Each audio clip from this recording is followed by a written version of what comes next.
The stars looked the same as they always had. Cold, distant, uncaring. Commander Park Ji-won stood on the bridge of the human flagship Indomitable and stared at the massive alien station floating before them. Apex Prime, they called it, the seat of galactic power for 10,000 years. Ji-won had fought in 3 colonial wars. He knew what power looked like. This station was built to intimidate. Massive towers of crystal and metal stretched out like the fingers of a giant hand. Thousands of ships surrounded it, each one larger than anything humanity had ever built.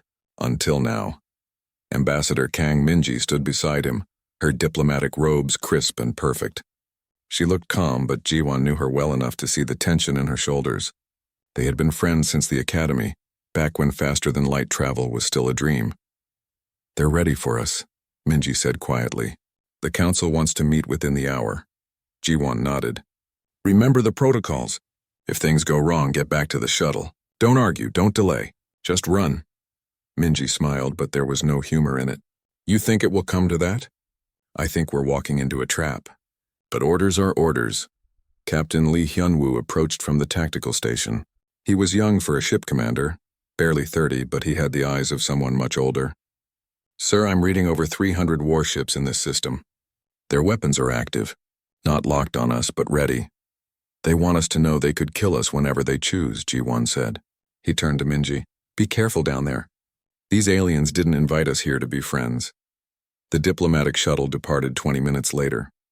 Ji-won watched it cross the empty space between the Indomitable and Apex Prime. Around him, the bridge crew worked in silence. Everyone knew this moment would define humanity's future in the galaxy.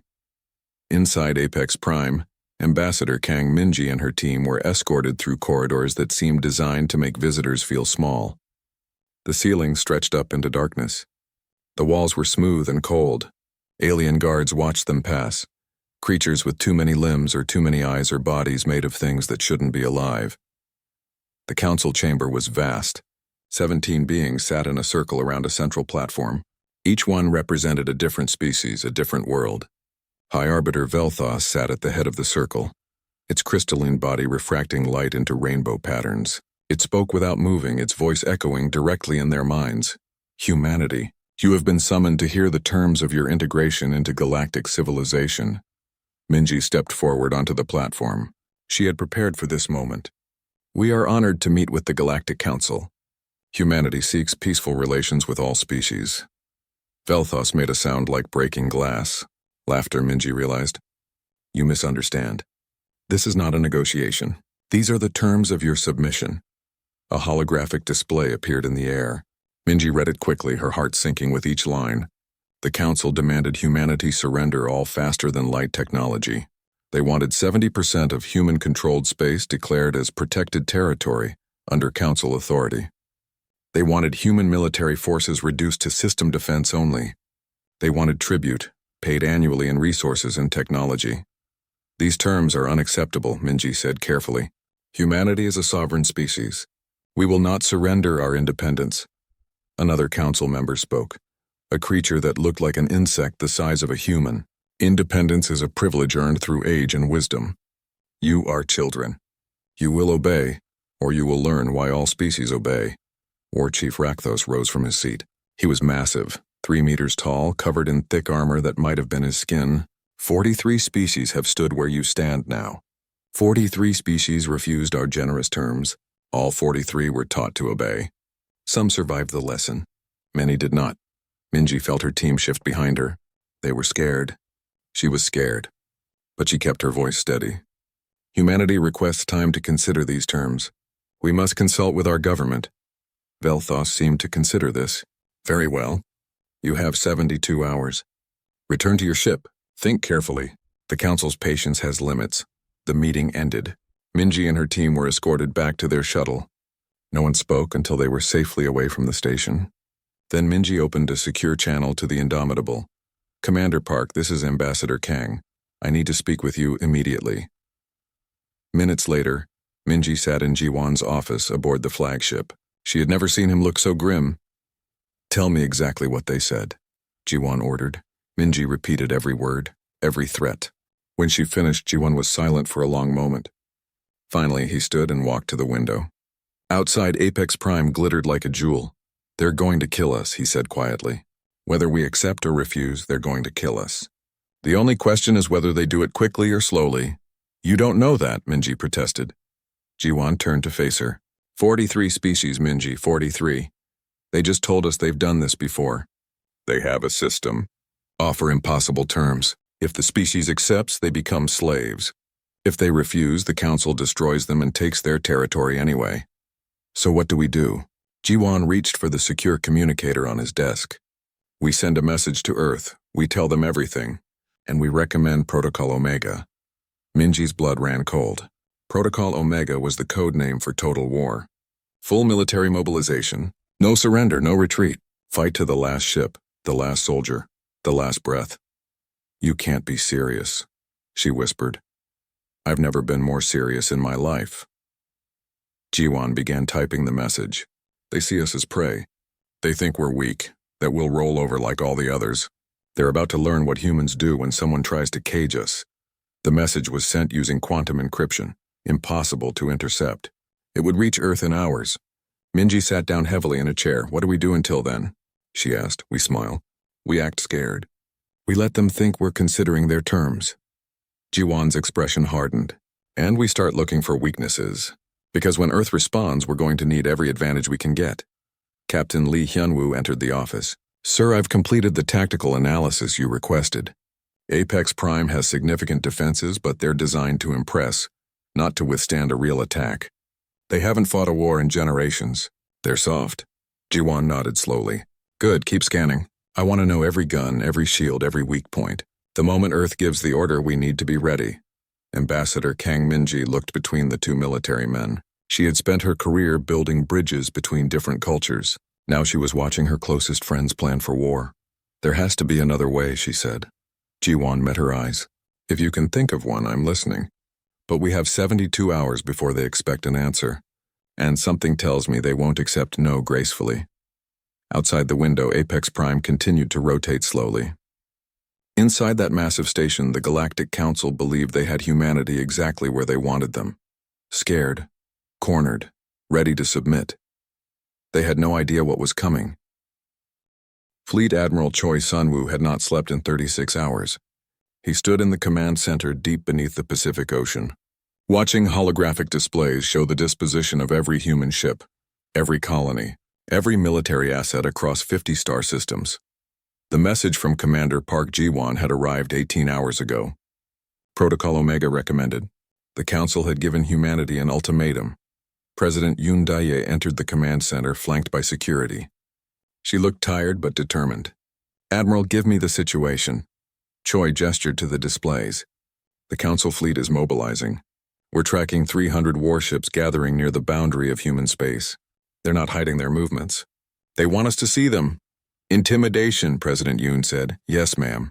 Standard procedure for them, according to our analysis. They threaten, we surrender, they take what they want without firing a shot. Except we're not going to surrender." Choi smiled grimly. "No, ma'am. We're not." Intelligence Officer Nam Taijin approached with a data tablet. He was thin, with sharp eyes that missed nothing. "Madam President, we've completed the historical analysis. Over the past 1,000 years, the Council has encountered 43 emerging spacefaring species. 17 accepted their terms and became client states. 26 refused." "What happened to those 26? President Yoon asked, though she already knew the answer. 10 were completely destroyed. Population 0. The other 16 survived but lost their independence. They exist now as labor forces for Council worlds." The President closed her eyes briefly. "So our choices are slavery or death." "Those are the choices they're offering," Choi said. "But humanity has never been good at accepting other people's choices." Dr. Kim Ji-soo entered the command center. She was the head of the Human Defense Initiative, a woman who had spent 10 years developing weapons in secret. "I have the report you requested." She activated another holographic display. Weapons appeared, rotating slowly. Missiles, kinetic weapons, things that looked like they belonged in nightmares. "Project Warhammer," she said. "Everything we've built since we first detected alien signals 20 years ago. Kinetic kill vehicles that strike at 30% light speed. Antimatter torpedoes with yields measured in gigatons. Relativistic missiles that violate every council treaty regarding weapons of mass destruction. We never signed their treaties, President Yoon observed. No, ma'am, we didn't, which means we're not bound by their rules. Dr. Kim smiled coldly. The council has been at peace for so long they've forgotten what real war looks like. We're about to remind them. Admiral Choi pulled up another display. We have 400 warships in active service, another 200 in reserve. Against their 300, we're roughly matched in numbers, but not in size, Nam Taejin added. Their ships are larger, better shielded in theory. In theory, Dr. Kim agreed, but their shields were designed to stop energy weapons. Our kinetic weapons will punch right through them, and our point defense systems are generations ahead of theirs. President Yoon walked around the command center thinking. Every eye followed her. She was 52 years old, a career diplomat who had become president during peacetime. Now she would be remembered as a war leader. How long would the war last? She asked. Admiral Choi exchanged glances with his staff. If we fight defensively, trying to protect every colony, we lose. They have the numbers and the logistics. But if we fight offensively, hit them before they're ready, disrupt their mobilization, I think we can win in 6 months. 6 months of war. How many dead? Impossible to estimate, ma'am. Millions, certainly. Maybe more. President Yoon nodded slowly. And if we surrender? We become slaves. Our children grow up as servants to alien masters. Everything humanity has built, everything we've achieved, belongs to someone else. The president made her decision. Authorize Protocol Omega, full mobilization. Every ship, every soldier, every weapon. We're going to war. The command center erupted into activity. Officers began issuing orders. Secure communications went out to every human world, every military installation, every ship in space.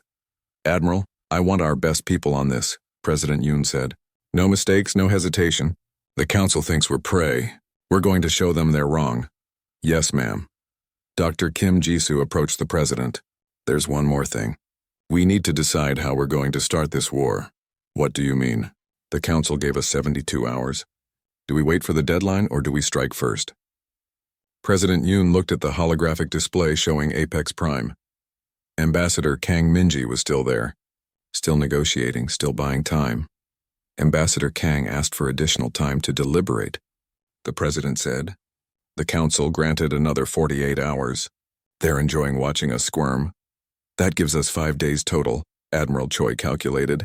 5 days to position our forces. Do it, President Yoon ordered. Move every ship we have into strike position. Make it look like we're preparing to defend our colonies, but get them ready to attack. When Ambassador Kang delivers our answer, I want our response to be immediate and overwhelming. What will our answer be? Nam Taejin asked. President Yoon's expression hardened. No, our answer will be no. We will not submit. We will not surrender. And if they want to force us, they'll learn that humanity doesn't break easily. Across human space, the war machine began to move. Ships that had been in dock for maintenance were rushed back into service. Weapon stockpiles were loaded onto transports. Marines drilled in boarding actions. Pilots practiced attack runs in simulators. On Mars, the shipyards worked around the clock, finishing 2 new dreadnoughts that weren't supposed to launch for another year. On Europa, engineers activated defense platforms that had been hidden beneath the ice. On Titan, ammunition factories went to maximum production. Ambassador Kang Minji, still aboard the Indomitable near Apex Prime, received coded messages from Earth. She read them carefully, then looked at Commander Park Ji-won. They're really doing it, she said quietly. They're going to fight. Of course they are, Ji-won replied. What did you expect? I hoped there might be another way. That we could find some diplomatic solution. There is no diplomatic solution with bullies. You either submit or you fight back. Ji-won studied the tactical displays. Earth wants you to ask for another meeting with the Council. Tomorrow, you're going to deliver humanity's answer in person. What answer? Ji-won handed her a data chip. The president's speech. Memorize it.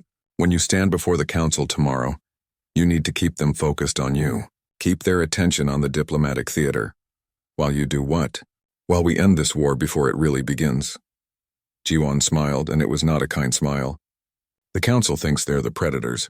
Tomorrow they learn they're not at the top of the food chain anymore. Back on Earth, President Yoon Dae prepared to address humanity. Every screen, every device, every communication network would carry her words. People needed to know what was coming. They needed to understand why. She stood before the cameras and began to speak. My fellow humans, today I must tell you that we face the greatest challenge in our species' history. The Galactic Council has demanded our submission. They want us to surrender our freedom, our independence, our right to determine our own future. They believe we will accept their terms because every other species has. They believe we will choose survival over dignity. They believe we will kneel. They are wrong. Humanity will not surrender. We will not become slaves. We will fight for our freedom with every weapon we possess, with every ship we can launch, with every man and woman willing to stand against tyranny. This war was not our choice. We wanted only to explore the stars in peace. But if we must fight to remain free, then we will fight, and we will win. To the Galactic Council I say this: you have mistaken kindness for weakness. You have mistaken our desire for peace as fear of war. You will learn your error. Humanity is coming, and we bring fire and steel. Ambassador Kang Minji stood on the central platform in the council chamber for the second time. The 17 alien beings watched her with what she interpreted as amusement. They thought this was already over. They thought humanity had come to beg. High Arbiter Velthos spoke directly into her mind. You have had time to consider our terms. What is humanity's answer? Minji took a deep breath. Behind her, her security team stood at attention. She knew each one was armed. Despite the Council's weapons prohibition, it wouldn't matter. If things went wrong here, a few pistols wouldn't save them. The people of Earth have carefully reviewed the Council's proposal, Minji began. She spoke slowly, clearly, making sure every word was understood. We have consulted with our leaders, our scientists, our citizens, and... War Chief Rakthos leaned forward. You accept? No. The single word dropped into the chamber like a stone into still water. The silence that followed was absolute. No, Velthos repeated. You refuse? We refuse, Minji said firmly. Humanity rejects your demands, your authority, and your threats. We are not your subjects. We are not your prey. We are a free people, and we will remain free. Rakthos rose from his seat, towering over the platform. You dare? Do you know what happens to species who refuse the Council? Yes, Minji said. You've told us. 43 species. Some destroyed, some enslaved, but none of them were human. The council chamber erupted into angry voices. Aliens shouted in languages that hurt Minji's ears. Velthos raised one crystalline appendage and the noise stopped. Then you choose war, the High Arbiter said. No, Minji replied. You chose war when you made demands you knew no free people could accept. We're simply refusing to make it easy for you. Alarms began to wail throughout Apex Prime. 3 light seconds away, Commander Park Ji-won's fleet dropped out of hyperspace.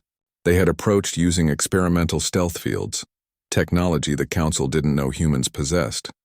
For 3 hours they had drifted through space in complete silence, all systems running cold, masked from sensors. Now the masks came off. All ships. This is Admiral Ji-won, he broadcast on the fleet channel. Execute Attack Plan Alpha. Weapons free. Show them what humanity can do.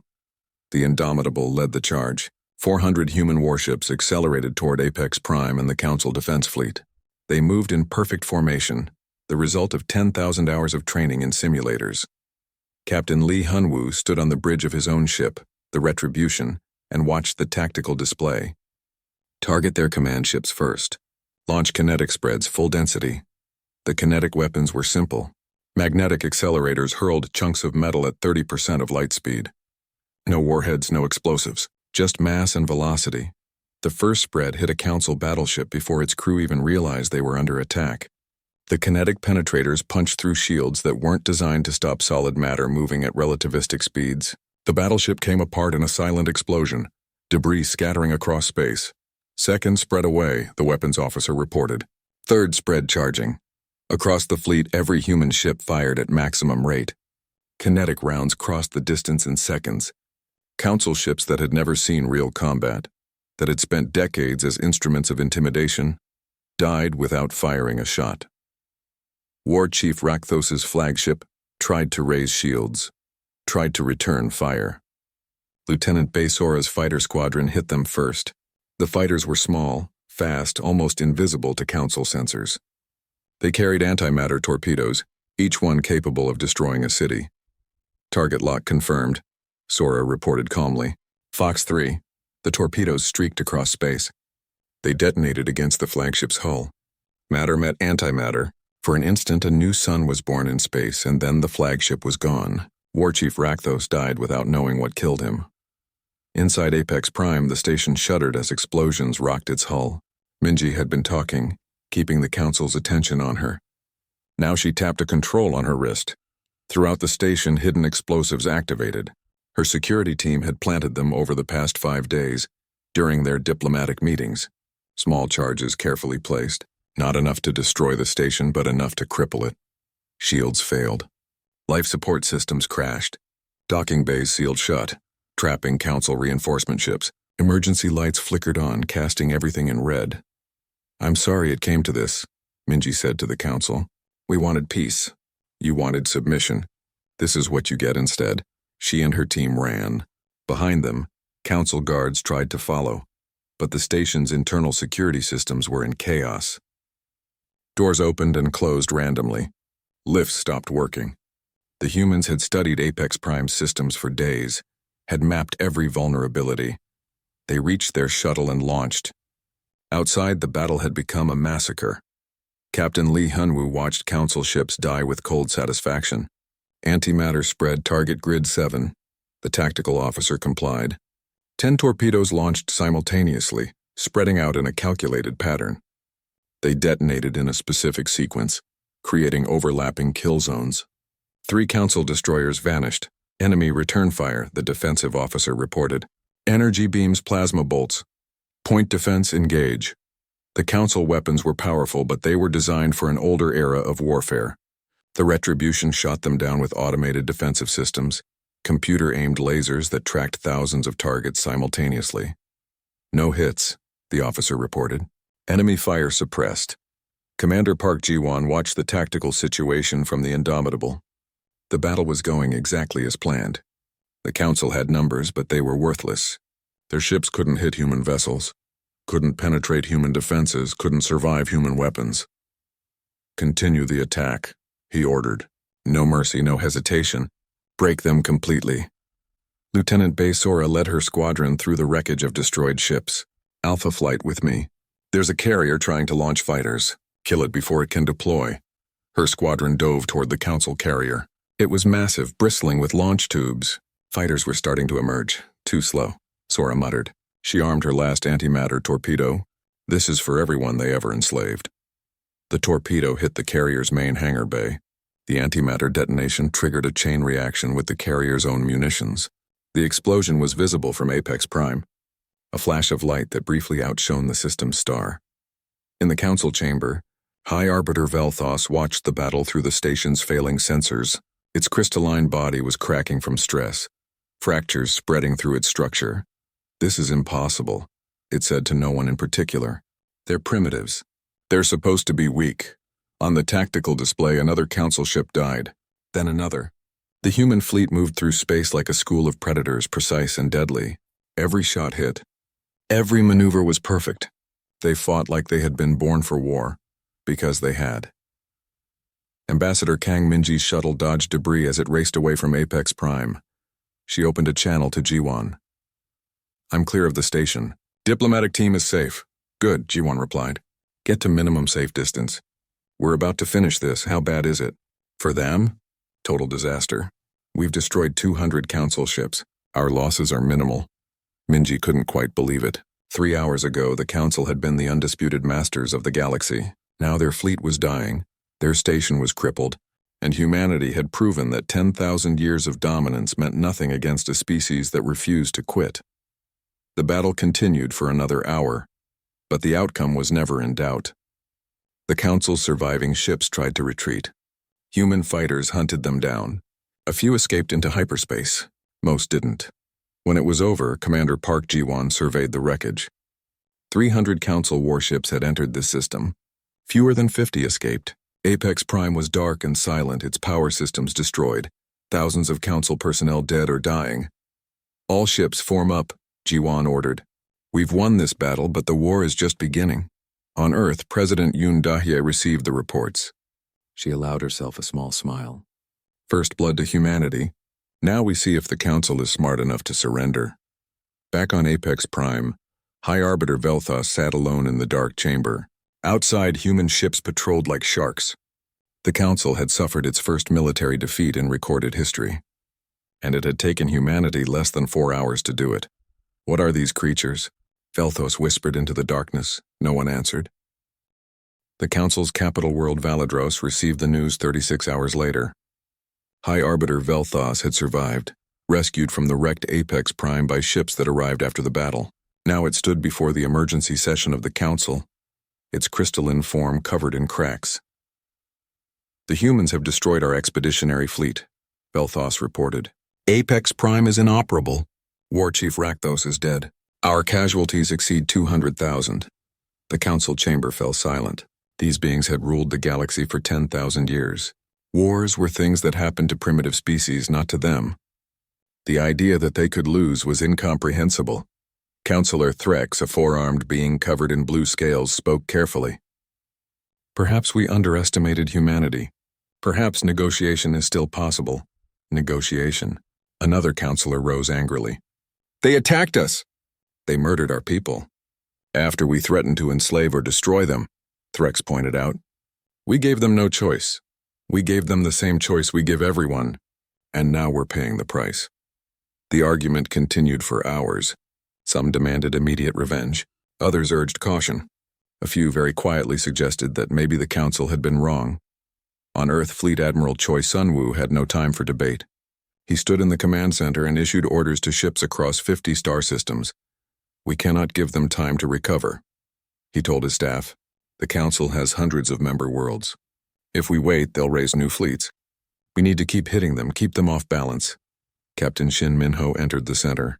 He was Special Operations, a man who specialized in missions that officially never happened. Sir, my teams are ready. Give us targets. Admiral Choi pulled up a star map. Red markers indicated Council territory. Supply depots here, here, and here. Communication relays in these systems. Manufacturing centers on these worlds. I want everything connected to their military destroyed. Consider it done. Over the next 3 months, human raiding fleets struck deep into Council space. They avoided major fleet battles, instead targeting infrastructure. Every supply depot destroyed meant Council ships couldn't refuel. Every communication relay destroyed meant Council forces couldn't coordinate. Every manufacturing center destroyed meant no new ships, no replacement parts. Captain Shin Minho's special operations teams were ghosts. They infiltrated Council facilities, planted explosives, and disappeared. An ammunition dump would explode. A command center would go dark. Nobody saw them coming. Nobody survived to report what happened. The Council's member species began to panic. These weren't military worlds being attacked. These were civilian systems that had known peace for generations. Suddenly, trade convoys were disappearing. Colonies were going silent. The safe, ordered galaxy the Council had built was coming apart. Commander Oh Ji-young defended the human colony on New Busan when the Council finally organized a counterattack. She watched the Council fleet approach and smiled coldly. They sent everything they have left in this sector. Her tactical officer reported, 63 warships, and we have? Oh asked, 12 ships, but we have the orbital defenses. That'll be enough. The Council fleet expected an easy victory. New Busan was a farming colony, population 3 million, defended by a handful of human ships. They thought they would finally have a win to report back to Valadros. They were wrong. The orbital defense platforms activated when the Council fleet entered weapons range. The Council had no idea the platforms existed. They had been built underground and launched into orbit only days before, disguised as communication satellites. Fire, Commander O ordered. The platforms opened up with kinetic weapons. The Council ships tried to maneuver, tried to raise shields. It didn't matter. The platforms were automated, controlled by artificial intelligence that calculated trajectories faster than any organic mind. Every shot hit. The Council's ground assault never happened. Their landing craft were destroyed while still attached to the troop ships. The troop ships themselves died minutes later. The battle lasted 36 hours. The Council threw everything they had at New Busan. Commander O's fleet fought with precision and patience, picking off Council ships one by one. When it was over, 63 Council warships had been reduced to wreckage. The human fleet had lost one destroyer. High Arbiter Velthos received the report and felt its crystalline structure crack further. This is impossible. How can they be everywhere at once? Counselor Threx had the answer. They're not everywhere. They're just faster than us, smarter than us, better at war than us. We've been at peace so long we forgot how to fight. They never did. Then what do? We sue for peace before they attack Validros itself. But not everyone agreed. The remaining military commanders demanded escalation. They wanted to deploy planet-killer weapons banned for 10,000 years. If they couldn't defeat humanity conventionally, they would burn human worlds to ash. Admiral Choi Sun-woo learned about the plan through intelligence sources. Council security had become so porous that human spies operated openly in their territory. They're planning to destroy Earth, Intelligence Officer Nam Tae-jin reported. A last-ditch attack. If they can't win, they'll make sure we lose too. Admiral Choi looked at the tactical projections. The Council still had one major fleet, held in reserve near Validros. If that fleet attacked Earth, even if they were ultimately defeated, they could do catastrophic damage. We need to end this, Choi said. President Yoon, we need to take the fight to Validros itself. President Yoon Daya had aged 10 years and 6 months. The war had cost millions of lives on both sides. She wanted it to end, but she knew how it had to end. Can we take Validros? She asked. Yes, ma'am, but it'll be the bloodiest battle of the war. Then make it the last battle. Prepare the fleet. We're going to finish this. The human fleet gathered in secret, pulling ships from across all 50 systems. Every available warship, every fighter, every marine. This would be humanity's final throw of the dice. Commander Park Ji-won stood on the bridge of the Indomitable and watched his fleet assemble. 400 ships, scarred and battered from 6 months of constant fighting, but still operational, still deadly. All ships report ready, Captain Lee Hyun-woo reported. He had been promoted after destroying the Council carrier at Apex Prime. Then let's end this war, Ji-won said. Set course for Validros. Maximum speed. The human fleet entered hyperspace. Destination, the Council's capital. The war's final battle was about to begin. On Validros, High Arbiter Velthos felt the end approaching. The Council's member species were in open rebellion. Half of them had already sued for separate peace with humanity. The rest were preparing to flee. They're coming, Velthos said to Counselor Threx. The humans are coming to finish what we started. Then we surrender, Threx replied. We tell them we'll accept any terms. It's over, is it? Can we live with the shame? Can we live at all if we keep fighting? Velthos had no answer. It sat in the council chamber and waited for humanity to arrive. 10,000 years of dominance, ended in 6 months by a species they had thought was primitive. The human fleet emerged from hyperspace at the edge of the Validros system. 400 warships spread out in attack formation, their weapons charged and ready. Commander Park Ji-won stood on the bridge of the Indomitable and stared at the blue-green world hanging in space before them. Scan for defenses, he ordered. Captain Lee Hyun-woo studied the tactical display. I'm reading orbital platforms, defensive satellites, and a fleet of about 100 ships. But they're not moving to engage. They're just sitting there. Could be a trap, Lieutenant Baysora suggested. She had been promoted to wing commander after her actions at Apex Prime. Maybe, Ji-won agreed. Or maybe they're smart enough to know they've lost. A communication request came through. The council was calling. Put it on screen, Ji-won said. High Arbiter Velthos appeared in the holographic display. Its crystalline body was barely holding together, cracks covering its entire form. It looked like something that should have shattered long ago, but was held together by sheer will. Commander Park Ji-won, Velthos said. We wish to negotiate terms of surrender. Ji-won raised an eyebrow. 6 months ago, the council had been dictating terms. Now they were asking for mercy. Surrender? Ji-won said. That's an interesting change from your previous position. We were wrong. We admit this. Humanity has proven stronger than we anticipated.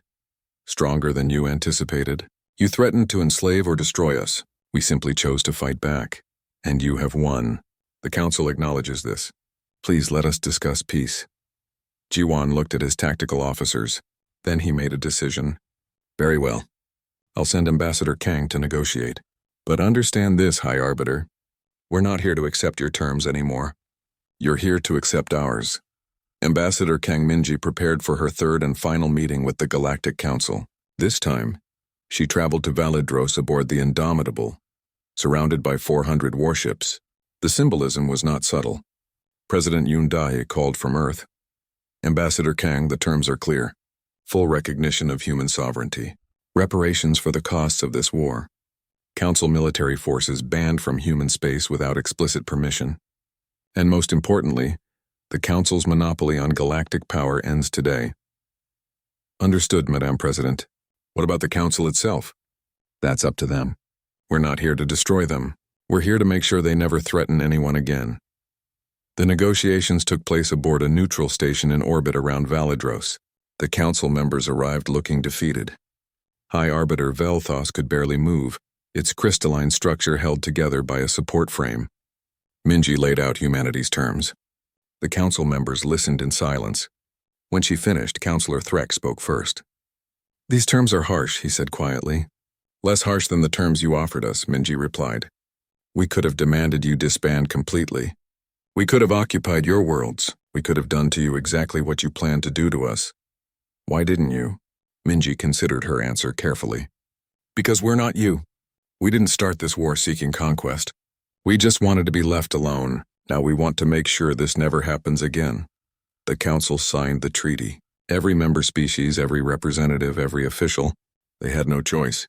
Human warships hung above their capital, a constant reminder of what would happen if they refused. The treaty was comprehensive. The Galactic Council officially recognized human sovereignty over all human-controlled space. They would pay reparations over the next 50 years. Council military forces were restricted to defensive operations only. And most significantly, the Council's authority over emerging species was permanently revoked. Never again could they demand submission from a newly spacefaring race. But one Council member refused to accept defeat. War Chief Rakthos had been killed at Apex Prime. But his second-in-command, a warrior named Drexos, had survived. He gathered loyalist forces and launched a final attack, determined to die fighting rather than surrender. Commander Park Ji-won received the warning too late. They're attacking New Busan again. Drexos has 40 ships, suicide attack. How long until we can get there? 6 hours. They'll arrive in 3. Ji-won cursed. But then Captain Lee Hyunwoo spoke up. Sir, we have ships in that sector. Commander Oh's fleet is still on patrol there. Can they hold?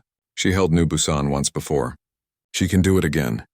Commander Oh Ji-young watched Drexos's attack fleet approach. 40 ships, all damaged from previous battles, all running on skeleton crews. This wasn't a military operation. This was revenge. They're going to try to crash into the colony, her tactical officer said. Suicide runs. Then we stop them before they get that close. Oh opened fleet communications.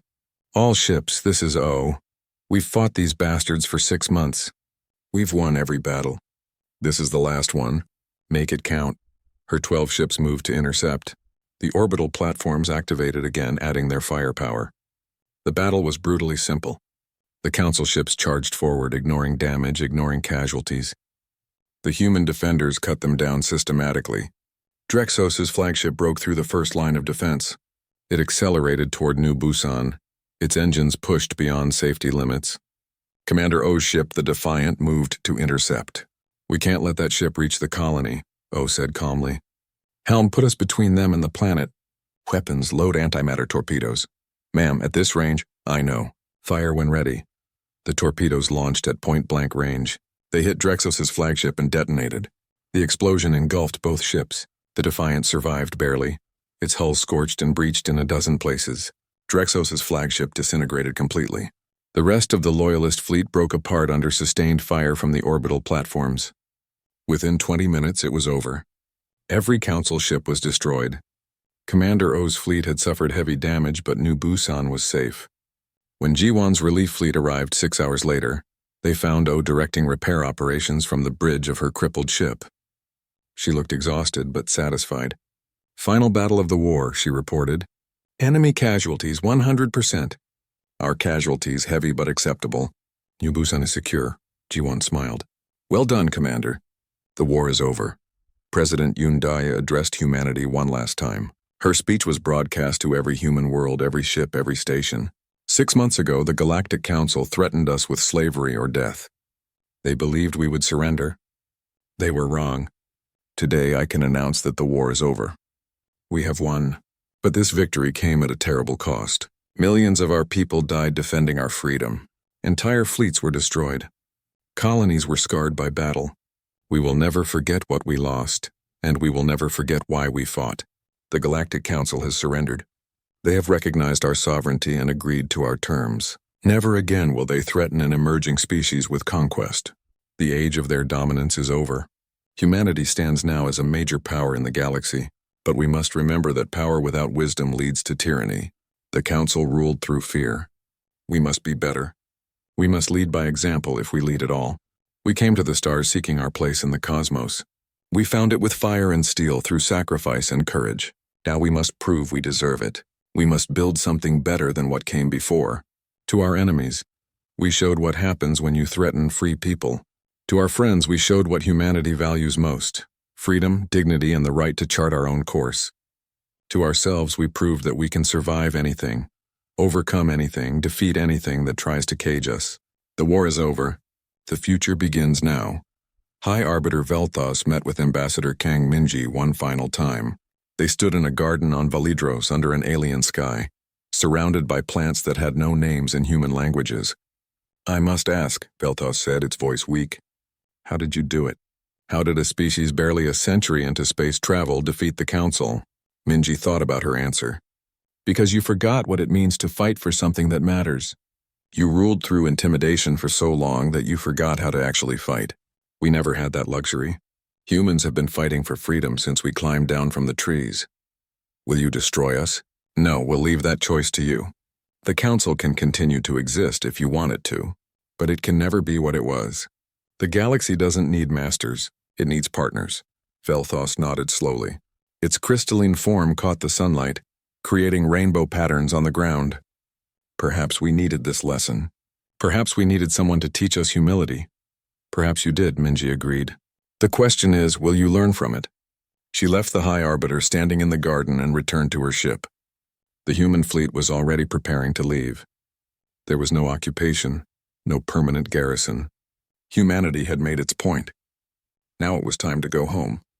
Commander Park Ji-won stood on the bridge of the Indomitable and watched Validros recede in the view screen. "Set course for Earth, let's go home." The fleet entered hyperspace. Behind them, the Galactic Council began the long process of rebuilding. But they would rebuild differently now. The age of the Council's absolute power was over.